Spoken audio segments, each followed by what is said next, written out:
Hello everyone, कैसे हैं आप सब। मैं हूं सुनील और आप देख रहे हैं कौशल मैथ्स।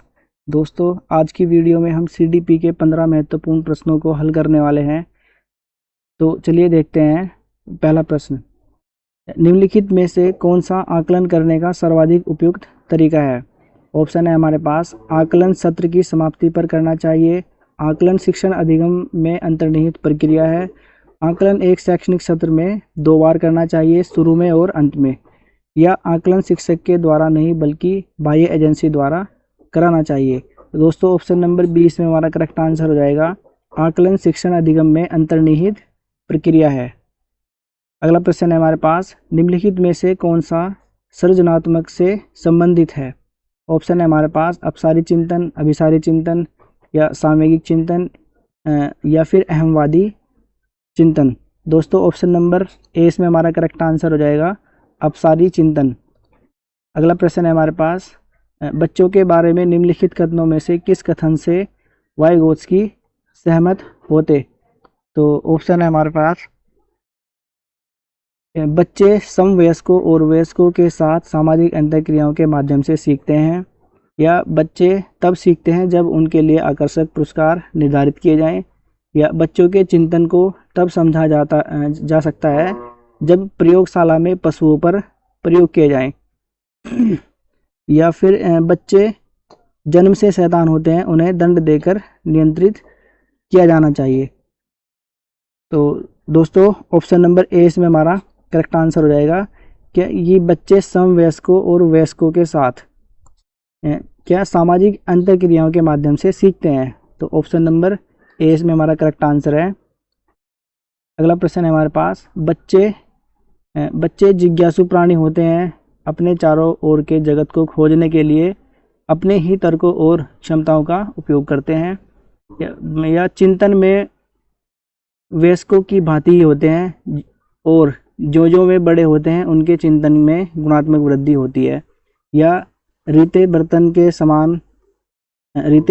समान होते हैं जिसमें बड़ों के द्वारा दिया गया ज्ञान भरा जाता है, या फिर निष्क्रिय जीव होते हैं जो प्रदत्त सूचना को ज्यों की त्यों प्रतिलिपि के रूप में प्रस्तुत कर देते हैं। तो इसमें बच्चों के बारे में बताना है दोस्तों। ऑप्शन नंबर ए इसमें हमारा करेक्ट आंसर हो जाएगा। कैसे होते हैं बच्चे, जिज्ञासु प्राणी होते हैं जो अपने चारों ओर के जगत को खोजने के लिए अपने ही तर्कों और क्षमताओं का उपयोग करते हैं। तो ऑप्शन नंबर ए इसमें हमारा करेक्ट आंसर है। अगला प्रश्न है हमारे पास, बच्चों की त्रुटियों के बारे में निम्नलिखित में से कौन सा कथन सत्य है। ऑप्शन है हमारे पास, असावधानी के कारण बच्चे त्रुटियां करते हैं, बच्चों की त्रुटियां उनके सीखने की प्रक्रिया का अंग है, बच्चे तब त्रुटियां करते हैं जब शिक्षक सौम्य और उन्हें करने पर दंड न देता हो, या फिर बच्चों की त्रुटियां शिक्षक के लिए महत्वहीन हैं और उसे चाहिए कि उन्हें काट दे और उन पर अधिक ध्यान न दे। तो दोस्तों, ऑप्शन नंबर बी इसमें हमारा करेक्ट आंसर हो जाएगा। क्या बच्चे की जो त्रुटियां हैं वो उनके सीखने की प्रक्रिया का एक अंग है। ठीक है, तो ऑप्शन नंबर बी इसमें हमारा करेक्ट आंसर हो जाएगा। अगला प्रश्न है हमारे पास, अध्यापक को यह सुनिश्चित करना चाहिए कि उनकी कक्षा के सभी शिक्षार्थी अपने आप को स्वीकृत और सम्मानित समझें। इसके लिए शिक्षक को चाहिए कि वह कड़े नियम बनाएं और जो बच्चे उनका पालन न करें उन्हें दंड दें, या फिर वंचित पृष्ठभूमि से आने वाले बच्चों का तिरस्कार करें ताकि वे अनुभव करें कि उन्हें अधिक कठोर परिश्रम करना है, या उन शिक्षार्थियों का पता लगाकर जो अच्छी अंग्रेजी बोल सकते हों और संपन्न घरों से हों तथा उन्हें आदर्श रूप में प्रस्तुत करें, या अपने शिक्षार्थियों की सामाजिक और सांस्कृतिक पृष्ठभूमि की जानकारी प्राप्त करें और कक्षा में विविध मतों को प्रोत्साहित करें। तो दोस्तों, ऑप्शन नंबर डी इसमें हमारा करेक्ट आंसर हो जाएगा। एक तो ये पॉजिटिव वर्ड मिल रहा है हमें। ठीक है, अपने शिक्षार्थियों की सामाजिक और सांस्कृतिक पृष्ठभूमि की जानकारी प्राप्त करें और कक्षा में, ठीक है, ये भी पॉजिटिव वर्ड है, विविध मतों को प्रोत्साहित करें। तो इसलिए ऑप्शन नंबर डी इसमें हमारा करेक्ट आंसर हो जाएगा। अगला प्रश्न है हमारे पास, सुरेश सामान्य रूप से एक शांत कमरे में अकेले पढ़ना चाहता है, जबकि मदन एक समूह में अपने मित्रों के साथ पढ़ना चाहता है। तो यह उनके डैश में विभिन्नता का कारण है। यहाँ पे बताना है क्या आएगा, ठीक है, किस चीज़ के उनमें विभिन्नता का कारण है। तो ऑप्शन है हमारे पास मूल्यों में, या अभिक्षमता में, या अधिगम शैली में, या फिर प्रावर्तकता स्तर में। तो दोस्तों ऑप्शन नंबर सी इसमें हमारा करेक्ट आंसर हो जाएगा। यह उनके अधिगम शैली में विभिन्नता का कारण है, ठीक है। ऑप्शन नंबर सी इसमें हमारा करेक्ट आंसर है। अगला प्रश्न है हमारे पास, भारत में भाषिक विभिन्नता बहुत है ना, भारत में भाषिक विभिन्नता बहुत है। इस संदर्भ में विशेषकर कक्षा 1 और 2 के प्राथमिक स्तर पर बहुभाषिक कक्षाओं के बारे में सर्वथा उपयुक्त कथन है, ठीक है। सबसे उपयुक्त कथन बताना है, ये ऑप्शन है हमारे पास, शिक्षार्थियों को अपनी मातृभाषा या स्थानीय भाषा का प्रयोग करने पर दंडित किया जाए। तो ये तो नहीं करना है, तो गलत ऑप्शन दे रखा है इन्होंने। या विद्यालय में उन्हीं बच्चों को प्रवेश दिया जाए जिनकी मातृभाषा वही हो जो शिक्षा के लिए अपनाई जा रही हो, ये भी गलत है। शिक्षक को सभी भाषाओं का सम्मान करना चाहिए और सभी भाषाओं में अभिव्यक्ति के लिए बच्चों को प्रोत्साहित करना चाहिए। तो दोस्तों ऑप्शन नंबर सी इसमें हमारा करेक्ट आंसर हो जाएगा। अगला प्रश्न है हमारे पास, प्रकृति पोषण विवाद में, ये प्रकरण दिया हुआ है एक टॉपिक कि प्रकृति पोषण विवाद में प्रकृति से क्या अभिप्राय है, बताना है कि प्रकृति से क्या अभिप्राय है। ऑप्शन है हमारे पास, हमारे आसपास का वातावरण, जैविकीय विशिष्टताएं या वंशानुक्रम सूचनाएं, एक व्यक्ति की मूल वृत्ति, भौतिक और सामाजिक संसार की जटिल शक्तियां। दोस्तों ऑप्शन नंबर 20 में हमारा करेक्ट आंसर हो जाएगा कि जैविक विशिष्टताएं या वंशानुक्रम की सूचनाएं। तो ऑप्शन नंबर प्रकृति पोषण में पूछ रहे हैं, इसमें प्रकृति पोषण में प्रकृति पूछ रहे हैं, तो इसलिए ऑप्शन नंबर 20 में हमारा करेक्ट आंसर है। अगला प्रश्न है हमारे पास, जनसंचार माध्यम सामाजिकरण का एक महत्वपूर्ण माध्यम बनता जा रहा है, नीचे दिए गए कथनों में से कौन सा सबसे उपयुक्त कथन है। तो ऑप्शन है हमारे पास, संचार माध्यम पदार्थों के विज्ञापन और विक्रय के लिए एक अच्छा माध्यम है, सामाजिकरण केवल माता पिता और परिवार के द्वारा किया जाता है, जनसंचार माध्यमों की पहुंच बढ़ रही है और जनसंचार माध्यम अभिव्यक्तियों, मूल्यों और विश्वासों को प्रभावित करता है। या ऑप्शन बच्चे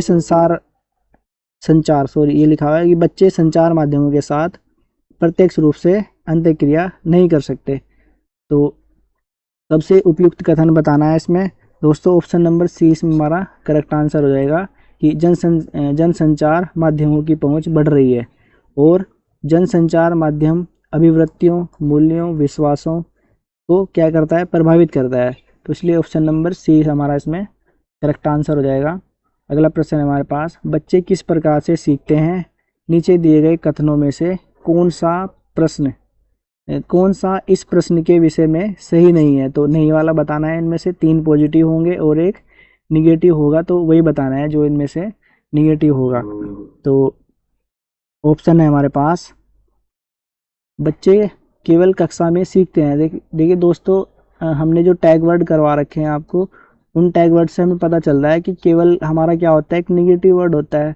तो इसका मतलब यही हमारा करेक्ट आंसर हो जाएगा कि बच्चे केवल कक्षा में सीखते हैं। ऐसा नहीं है कि खाली क्लासरूम में सीखते हैं, बच्चे बाहर भी सीखते हैं, ठीक है। यही निगेटिव दे रखा है, तो इसलिए यही हमारा इसमें करेक्ट आंसर है।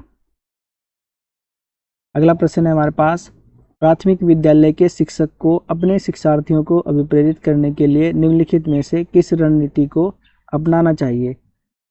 तो ऑप्शन है हमारे पास, प्रत्येक शिक्षार्थी में अंक लगाने के लिए स्पर्धा को प्रोत्साहित करना, प्रत्येक गतिविधि के प्रेरक के रूप में प्रोत्साहन, पुरस्कार और दंड का उपयोग करना।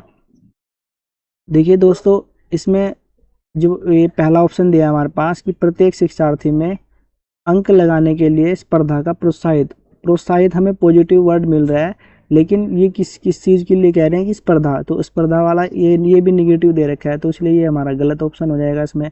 दंड, ये भी हमारा प्रोत्साहन पुरस्कार निगेटिव है, तो ये भी नहीं हमारा आंसर होगा। ऑप्शन सी है हमारे पास, बच्चों को उनकी रुचियों के अनुसार, ठीक है, बच्चों को उनकी रुचियों के अनुसार अपने लक्ष्य निर्धारित करने और उन्हें पाने के लिए उद्यम सहायता करना, तो यही हमारा करेक्ट आंसर हो जाएगा, ऑप्शन नंबर सी। अगला प्रश्न है हमारे पास, निम्नलिखित में से कौन सा सामाजिकरण का एक प्रमुख कारक है? तो ऑप्शन है हमारे पास परिवार, कंप्यूटर, आनुवांशिकता या फिर राजनीतिक दल। दोस्तों ऑप्शन नंबर ए है इसमें हमारा करेक्ट आंसर हो जाएगा परिवार। तो सामाजिकरण का प्रमुख कारक इनमें से कौन सा है? परिवार। तो ऑप्शन नंबर ए इसमें हमारा करेक्ट आंसर है। अगला प्रश्न है हमारे पास, बच्चों को समूह कार्य देना एक प्रभावी शिक्षण रणनीति है क्योंकि इससे शिक्षक का काम कम हो जाता है। छोटे समूह में कुछ बच्चों को दूसरे बच्चों पर हावी होने की अनुमति होती है, या सीखने की प्रक्रिया में बच्चे एक दूसरे से सीखते हैं और परस्पर सहायता भी करते हैं, या बच्चे अपना काम जल्दी करने में समर्थ होते हैं। दोस्तों ऑप्शन नंबर सी इसमें हमारा करेक्ट आंसर हो जाएगा। सीखने की जो प्रक्रिया है उसमें क्या बच्चे एक दूसरे से सीखते हैं और परस्पर सहायता भी करते हैं, ये पॉजिटिव दे रखा है, सबसे एक प्रभावी शिक्षण बता रहे हैं, तो इसलिए ऑप्शन नंबर सी इसमें हमारा करेक्ट आंसर हो जाएगा।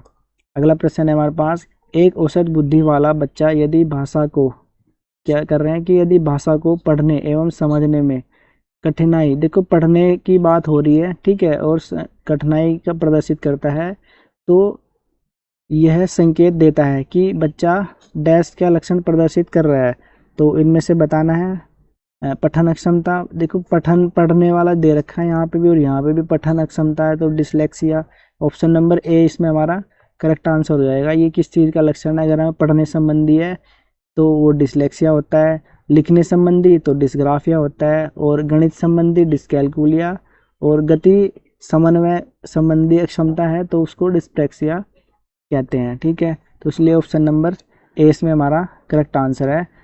तो दोस्तों अगर आपको वीडियो अच्छी लगी है तो प्लीज़ शेयर कीजिए अपने दोस्तों के साथ और सब्सक्राइब कीजिए हमारे चैनल को।